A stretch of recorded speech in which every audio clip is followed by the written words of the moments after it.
Boa noite, pessoal, tudo bem? Nesse vídeo estaremos resolvendo a atividade 4 de fenômenos de transporte. Então, bora!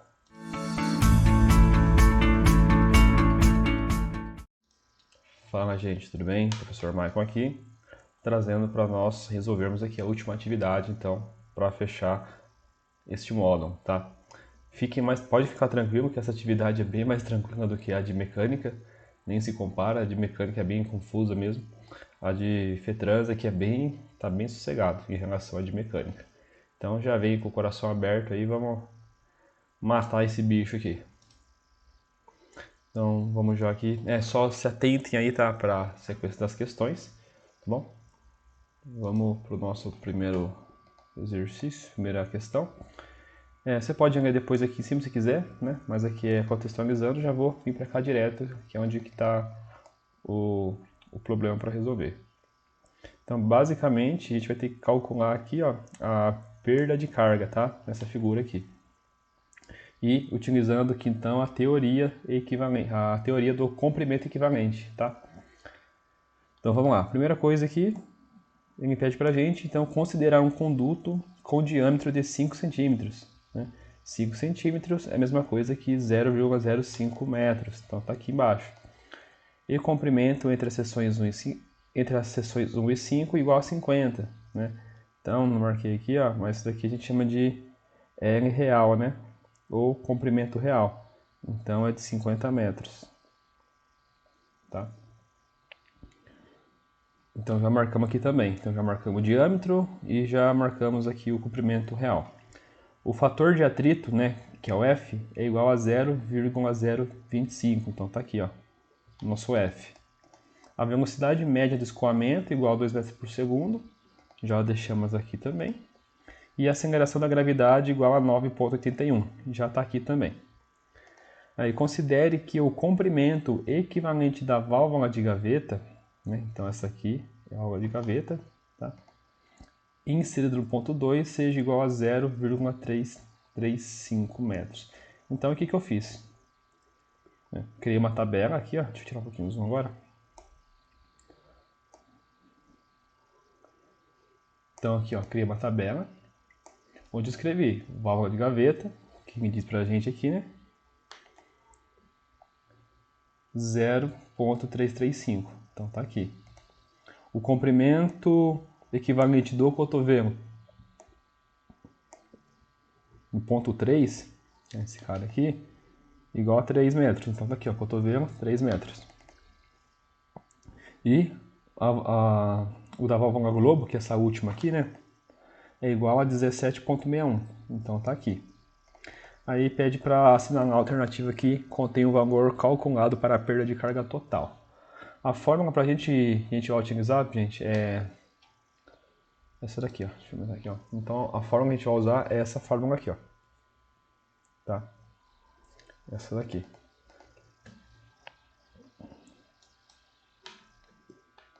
Que diz o seguinte, né? Então que a perda total aqui vai ser igual a o nosso fator aqui, né? Fator de atrito, que multiplica a nossa distância real menos a distância equivalente, que vai ser a soma dessas distâncias aqui, tá? Então a gente vai somar as distâncias desses componentes e vamos colocar aqui, ó. E somar. Então essa daqui vai ser o nosso leque aqui, né? Vamos chamar assim. Dividido pelo diâmetro, tá?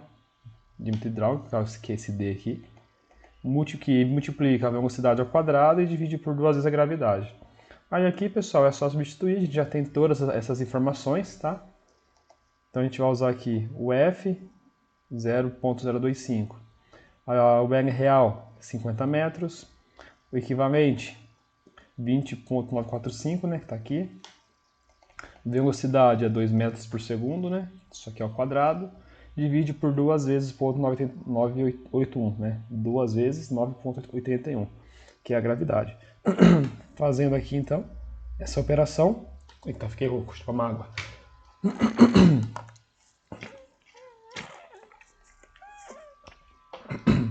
Boa. Então aqui, a gente fazendo essa operação aqui, a gente vai chegar nesse valor. E essa operação chega nesse. Fazendo aqui a multiplicação, a gente vai encontrar aqui que a nossa perda total de carga aqui é de 7,23 metros, tá? Então vocês procurem a alternativa aí correta e marquem ela. 7,23 metros, certo? Então vamos para o próximo aqui então. Esse próximo, deixa eu deixar de outro jeito aqui que está mais fácil. Calma aí. Esse próximo exercício, basicamente, lá vocês podem ler se quiser também, eu vou aqui para a questão. Basicamente, a gente vai ter que calcular uma resistência aqui, né, no processo de troca de calor. Então, vamos ler aqui, ó. Você é engenheiro de produção de uma empresa que produz óleo de soja. E para aquecer esse óleo, ele deve entrar em contato com uma corrente de vapor através de um trocador de calor. Nesse processo, são conhecidos o coeficiente global de troca de calor, 3,4, desse trocador e a área de troca térmica, que foi estimada em 15 metros quadrados. Aí pede que assinale a alternativa que apresenta a resistência total à troca térmica desse equipamento. Então a gente tem essa relação aqui, ó, que o nosso coeficiente global aqui de troca de calor vezes a área ele é igual a 1 sobre a resistência total. Então a gente quer descobrir a resistência total, a gente passa, né, esse cara por H multiplicando e esses dois aqui a gente passa aqui para baixo dividindo, ficando dessa forma aqui, ó. Que a resistência total vai ser igual a 1 dividido pelo coeficiente global vezes a área. Então aqui é bem de boa, né? Então fica 1 dividido por 3,4 vezes 15. A gente vai encontrar a resistência aqui de 0,02, né, kW aqui, né? Acho que é Kelvin, né? Kelvin. Vai ser Kelvin por watt. Tá? Mas é essa fórmula aqui, tá? Não tem muito segredo não, gente. Isso aqui é bem sossegado, tá bom? Aqui pro próximo. O próximo aqui, a fórmula que a gente vai utilizar é parecido com o do primeiro exercício, porém aqui é mais de boa porque não precisa fazer aquela subtração. Deixa eu só ver se é a mesma ideia. Ah, não, essa aqui é bem diferente. Parece um pouco, mas é diferente essa daqui, tá? Isso aqui a gente vai calcular outra coisa, isso aqui é de fluxo de difusão, tá bom? Então, basicamente, né, eu já vou no enunciado. O fluxo de difusão, a gente vai usar essa fórmula aqui, ó. Tá? Essa fórmula. Mas vamos ler aqui o enunciado. Então, aqui, ó, a purificação de hidrogênio pode ser feita por difusão do gás através de uma chapa de paládio a 600 graus Celsius. Uma mistura gasosa contendo H2, N2O2 e vapor de água é pressurizada contra uma lâmina de 6 milímetros. Então já vamos só marcar aqui, ó, olhando para a nossa fórmula, tá? Essa lâmina aqui ela é a variação da chapa, né? Então basicamente a chapa ela tem aqui o ΔX é exatamente esse valor aqui, tá? Esse comprimento aqui, ó, essa lâmina, essa espessura. Então 6 milímetros é igual a 6 vezes 10 a menos 3 metros, tá? Beleza? O coeficiente de difusão desse cara é de 1,7 vezes 10 a menos 8. Então, eu chamei aqui de DAB, tá? Vai ficar igual do livro lá, de vocês. Então, esse daqui é o nosso coeficiente de difusão. Então, já está marcadinho aqui também. A gente já tem aqui o ΔX, já tem o coeficiente, já está em metros por segundo, né? Já está em metro quadrado por segundo, beleza? E a concentração no lado da placa alta e baixa pressão, tá? Então aqui, ó, a concentração no lado da placa de alta e baixa pressão é respectivamente 4 e 6.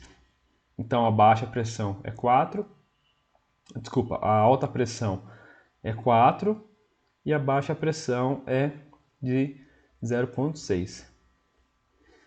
Então aqui ficaria como aqui, ó, né?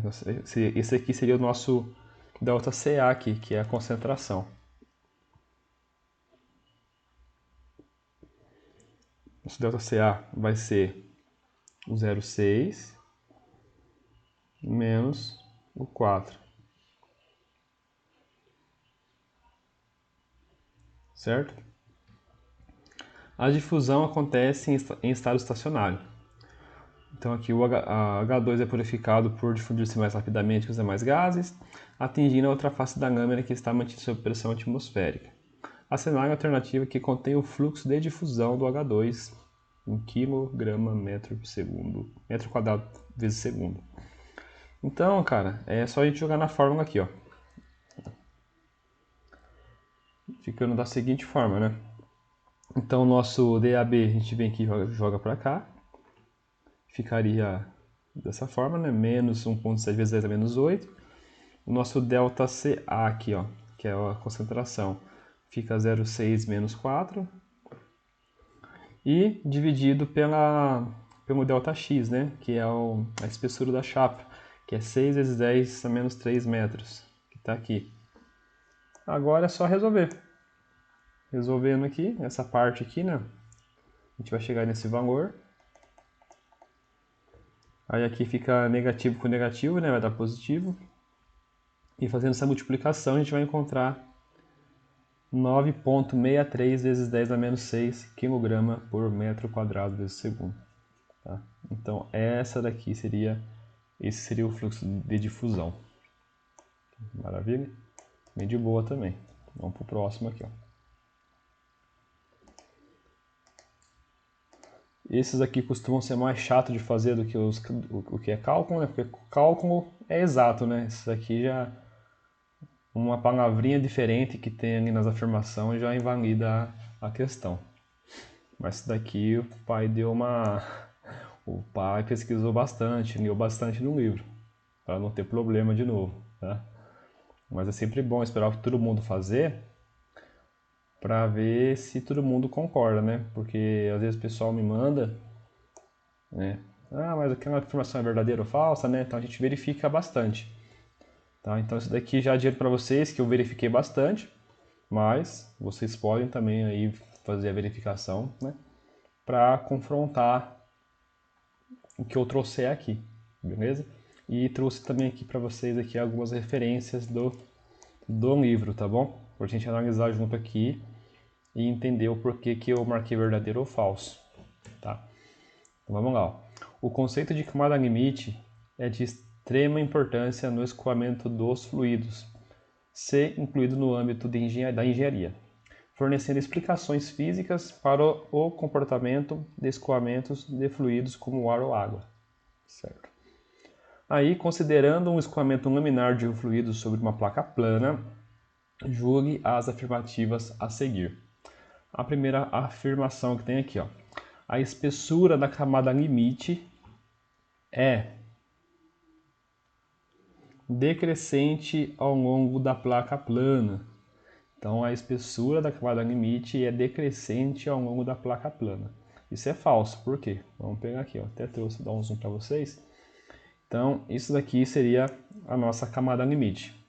Essa daqui é a espessura da camada limite ao longo dessa chapa, tá? Dessa placa plana aqui. Então, e essa daqui seria a linha da camada limite, né? Você pode ver que conforme a gente vai avançando aqui na chapa, você pode ver o sentido 2x, conforme a gente avança na chapa, a nossa camada limite aqui, ó, o tamanho dela aumenta, certo? Ela aumenta. E lá na afirmação está dizendo que ela diminui. Então, por isso que é falso. A gente pode ver que ela aumenta ao que a gente... no momento que a gente avança aqui na chapa, tá? Então, por isso que a primeira aqui, afirmação, eu coloquei como falsa. Certo? A segunda afirmação aqui, ó. A velocidade do fluido em contato com a superfície é sempre nula. Isso é verdade. Se você ver aqui, ó, essa daqui seria a nossa chapa, né, nossa placa, e aqui seria o fluido. Esse fluido aqui, ó, por conta da tensão que é gerada aqui, ó, uma tensão de cisalhamento da chapa com o fluido, aqui embaixo, bem nesse ponto, a velocidade é zero, né? Aí conforme a gente vai subindo aqui, ó, na chapa, a velocidade passa a ser constante, né? Passa a ser igual a velocidade de entrada. O que acontece? Esse fluido ele vem numa velocidade V0. Na hora que ele entra em contato com a chapa, né, a gente vai ter o bordo de ataque, que vai ser exatamente, a gente vai ter aqui, né, ó, o contato, né, da chapa com o fluido. E nesse ponto, por conta da tensão desse desalinhamento que vai ser gerada, né, porque a gente pensa, você tem uma chapa parada e você tem um esforço vindo nesse sentido aqui. Então, o que vai acontecer? Aqui vai gerar uma tensão desse desalinhamento. Porque ó, você tem a chapa, a superfície, beleza? Lembra lá da tensão desse desalinhamento? Você tem lá um quadradinho assim. Quando é assim, a gente fala que é uma tensão normal, né? E quando é paralelo ao plano, a gente diz que é uma tensão desse desalinhamento. Então aqui você pode ver, considere esse vetorzinho como uma força. E aqui seria a face. Ela está paralela a essa chapa, certo? Então aqui tem uma tensão desse desalinhamento. E essa tensão, esse desalinhamento, faz com que a minha velocidade aqui embaixo ela seja zero. E ao longo que eu vou subindo aqui, ela tende a ser igual ao nosso V0. Chega um momento que a velocidade ela é exatamente igual a V0, né? Então, nesse ponto, velocidade é nula, tá? É zero. Por isso que ela é verdadeira. Vindo aqui para a terceira afirmação. A camada limite fluidodinâmica é determinada pela manifestação das transferências de calor e massa entre a placa e o fluido. Antes de vir aqui, ó, a gente pode eliminar algumas questões aqui já. Por exemplo, a 1 é falsa, certo? Então tudo que tiver 1 aqui nas alternativas, a gente já pode eliminar. Então ó, aqui tem 1, tá vendo? Então essa daqui vai ser falsa. Deixa eu pegar aqui uma borracha. Não precisa. Então aqui vai ser falsa. Aqui também tem 1, tá vendo? Então aqui também vai ser falsa. A 2, a gente viu que é verdadeira, certo? Então tudo que tiver 2 aqui seria um candidato a ser verdadeiro. Então quem tem 2 aqui, ó, essa aqui já está falsa. Então a gente faz o seguinte, fazer o contrário, ó. Tudo que não tiver 2 como afirmação, porque assim a gente viu que 2 é verdadeiro, certo? Então, se alguma das alternativas não tiver o 2, ela não vai ser a resposta correta, porque a gente viu que 2 é verdade. Então, ó, os que não tem 2 como resposta, ó, não tem, tá vendo? 3 e 4, então aqui é falso. Por quê? Porque a gente viu que a 2 é verdadeira, então a 2 ela tem que estar na resposta. Com isso, a gente ficaria com 2 candidatos aqui, ó. Com essa daqui e com essa. Então, ou a 2 e 4 é verdadeira, ou apenas 2 e 3. Aí, o que a gente faz? A gente analisa o que tiver mais fácil. Aí, na hora de analisar, eu já analisei logo essa, a afirmação 4. Por quê? Ó? O retardamento da velocidade do fluido causado pela placa plana ocorre devido à tensão desse alinhamento entre o fluido e a placa. É verdade. Então, você pode ver que nesse ponto aqui, a velocidade ela é retardada, né? Por conta do quê? Por conta dessa tensão que é gerada aqui, a tensão desse alinhamento, faz com que aqui embaixo a velocidade ela seja nula e conforme eu vou subindo aqui nesse fluido, a velocidade ela vai aumentando. Mas aqui ó, acontece um retardamento da velocidade, né, do fluido por conta da tensão desse alinhamento. Então, por isso que a gente colocou aqui que a afirmação 4 ela também é verdadeira, certo? Então, eu nem analisei a afirmação 3, porque eu já vi que essas duas aqui são a afirmação 2 e 4 são verdadeiras. Com isso, a gente tem aqui ó, 2 e 4 apenas. Certo? Então, vamos aqui para a próxima.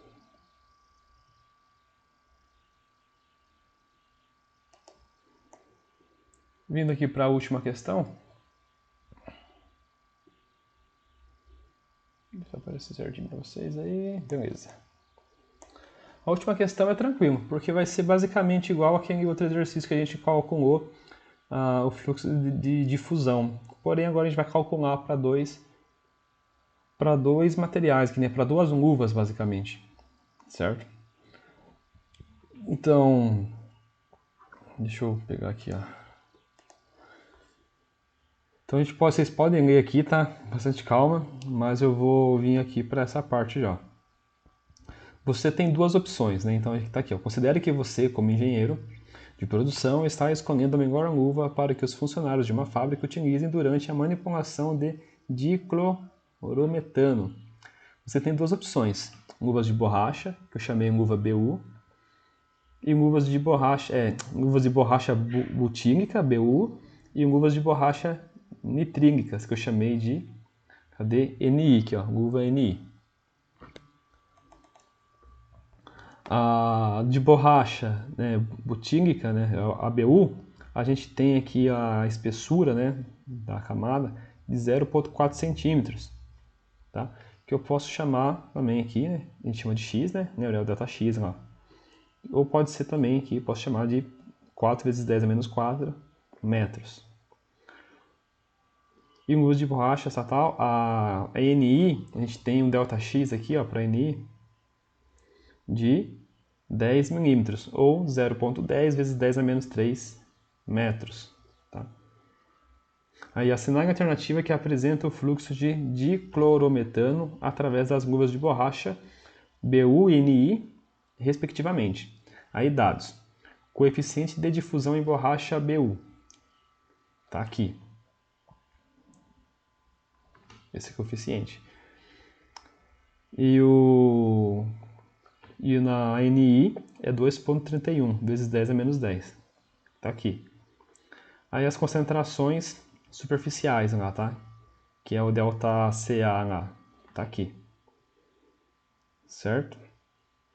Com isso a gente usa essa fórmula para cada caso e vamos calcular. Então, para a uva BU aqui, né, que é a butílica, eu chamei de JBU, e para a nitrílica eu chamei de JNI. Então, JBU vai ser o menos D vezes o nosso delta CA, que é menos 420, dividido pelo delta X do BU. Resolvendo, vamos chegar nesse valor aqui. E para o NI, o nosso D agora é 2,31, né? Esse cara aqui, só que tem esse menos da fórmula, que multiplica ainda aqui, né, o mesmo delta CA, que é menos 420, dividido pela espessura, né, da NI, que é o delta X aqui, ó, que é 0,10 vezes 10 a menos 3 metros. Resolvendo, vocês vão encontrar este valor. Então, é só vocês encontrarem a resposta correta aí, que esteja primeiro aparecendo essa e depois esse valor, né? Respectivamente. E é assim que calcula. Com isso, nós finalizamos aqui os nossos exercícios. Vocês podem ver que esse foi bem mais de boa, né, em relação ao de mecânica. De mecânica foi um pouquinho chatinho, confesso para vocês. Mas esse daqui foi bem tranquilo, né? Então, pessoal, o que eu tinha que passar para vocês hoje é isso. Agradeço a atenção de vocês. Não esqueçam, tá, de preencher lá o formulário, só para eu ter o controle mesmo, para eu ver como é que está a demanda. E se vocês puderem indicar para os amigos de vocês, nos grupos aí, para a galera que vocês conhecem, eu ficaria muito grato.